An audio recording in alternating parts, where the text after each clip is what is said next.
Oregon traveling to Seattle at Washington.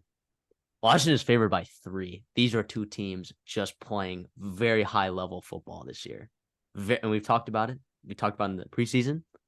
We talked about it these past couple of weeks. The Pac-12 is probably the best conference in football, right? And these are the two teams that are looking down over everyone right now. So the fact that this is so early in the conference season, right, is helpful for these teams, right? Because then they got a chance to recover after this game, whoever loses. But man, this is going to be an awesome game. You have a feel for this game? I struggle with this game. I do have a pick, of course. We always have picks for every game, but I'm struggling. I'll give you my pick right away, and then I'll try to defend it. But to be honest, like you said, these are two really good teams. I'm just going to watch the game and enjoy it as a fan, take it all in. I'm going to go Washington -3. I just think they're a slightly better team at this point in the season, and they're healthy for the most part, other than running back. They're pretty healthy, and they're at home, right? Husky Stadium is no joke at all. For a lot of people on Midwest and the South and the East Coast, right? You don't really think about intense football environments on the Pac-12, and because of the California schools, like no offense to those schools, but those environments are not always electric as they are. But you look at the outside of those schools in the Pac-12, there's a lot of really great game day environments, right? Just ask Wisconsin what it's like to go into Pullman, Washington, and go play Washington State. I think University of Washington has one of the best environments in college football for sure. And I just think Michael Penix is going to show up. Bo Nix on the road, even though I trust him, he's getting better and better. He's seen a lot of football. He's got a great supporting cast around him.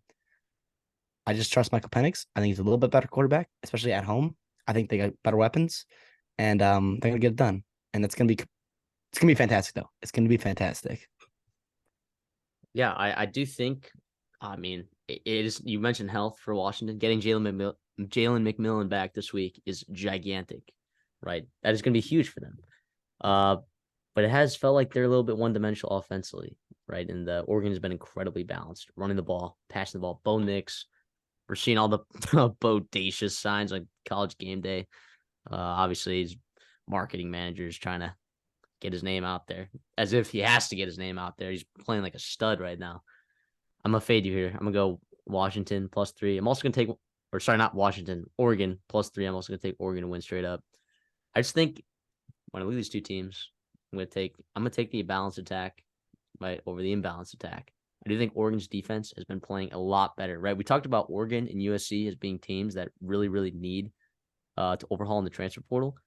Both teams did, but really Oregon's the one that has made a difference defensively. Now, granted, they haven't played a lot of incredible teams, but I'd be willing to say that Colorado's a good offensive team.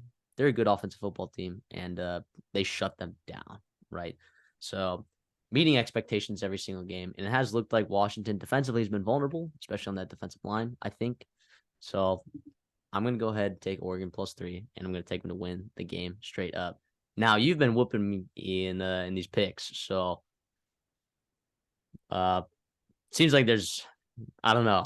It makes me nervous that you're on Washington. Not gonna lie, just because you've been absolutely dialed in on our picks these last couple of weeks. So I will say part of it is because of where it's being played. I think neutral site. I think Oregon. I would give a much better chance to win. It would be a lot harder to pick this game. Like this is a potential Pac-12 championship game, right? That's going to be really, really hard to pick at a neutral site, obviously. But we looked at Oregon on the road this year, right? Texas Tech, they went on the road. And to be honest, I was not impressed. I know they won, but Texas Tech, we've seen right now, is not a very good football team. I get it, their quarterback's been hurt, and they played them with a healthy Tyler Shough. Or Shuck. But like Tyler Shuck. But I was not impressed. And then they started slow on the road at Stanford, and Stanford is not near the environment that Washington's going to be. So I don't know. I think Washington at home gives them a huge advantage in this game. They've been cooking, man. Other than Arizona, right? They had Arizona. But I believe both these teams had a bye week last week, if I'm not mistaken. And so they got a chance to like really get ready and prepared for this game. And obviously both teams off a bye. It's going to be really good football, right? But yeah, look for one of these quarterbacks to separate themselves in the Heisman race, right? Michael Penix or Bo Nix. Definitely going to be like another notch in their belt for if head-to-head matchup like that matters in college football in voters' eyes. But this isn't a Heisman show. This is about college football. So give me Let me Michael ask you. Penix. Let me ask you. I think this is a tough question, by the way. I'm not asking because I think there's a right answer.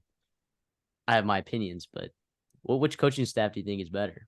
Kalen DeBoer with Ryan Grubb, or do you like Dan Lanning's staff over there?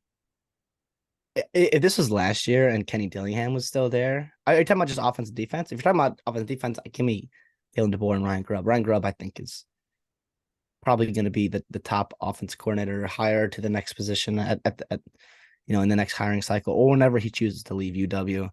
But obviously losing Kenny Dillingham hasn't hurt them much yet, but also like in terms of total staff, you got hands off to Kalen DeBoer in Washington. I do think Dan Lanning, in terms of the future of the program, right? Both these teams moving to the Big Ten, they're gonna have this game mean a lot for many years to come, especially with both these head coaches there. I do trust Dan Lanning long term, but as of right now, coaching staff, game to game execution. All right, Kalen DeBoer, I trust to have him ready to go. I do like Will Stein though for Oregon. Like when it's mattered, right? He has stepped up. When it Yeah, has mattered, Will Stein has stepped up, and that's a young guy too, young guy. So I like Dan Lanning coaching defense. So I don't know. In my eyes, I when I was reviewing right our last picks, I'm like, what has been the common denominator in like you being successful, me not as being successful. And there were a couple games when I took the better coaching staff, and I won a lot of those games. But majority of the time, I feel like you're taking the games where you get the better coaching staff, and it's paid off for you. So in this game, I was trying to evaluate that. I really couldn't come away with the clear favorite, but I just kind of like Oregon in this spot. I just think they're balanced both offensively and defensively. I think you bring up a good point with the way Oregon shut down Colorado, and if you look at the similarities on offense between Colorado and Washington, I mean, it's almost like if you just injected steroids into the Colorado offense, that would be what Washington is. And in terms of a team, really electric passing the ball, elite weapons on the outside. Now, I'm much higher on the Washington O line than Colorado, and that shouldn't even be a conversation. But in terms of they couldn't run the ball, and Oregon and those pass rushers that they've got the transfer portal or wherever else like have had success this year, and in that game, just pin their ears back and rush the passer. But I do think Ryan Grubb and Kalen DeBoer are going to make an emphasis on creative running the ball, right, to give Michael Penix a chance to not be being crushed back there and call the dogs off for Oregon so that those wide receivers can get the ball in space and can do other things like that, which make that offense so electric. But yeah, that's a good point about the Oregon defense.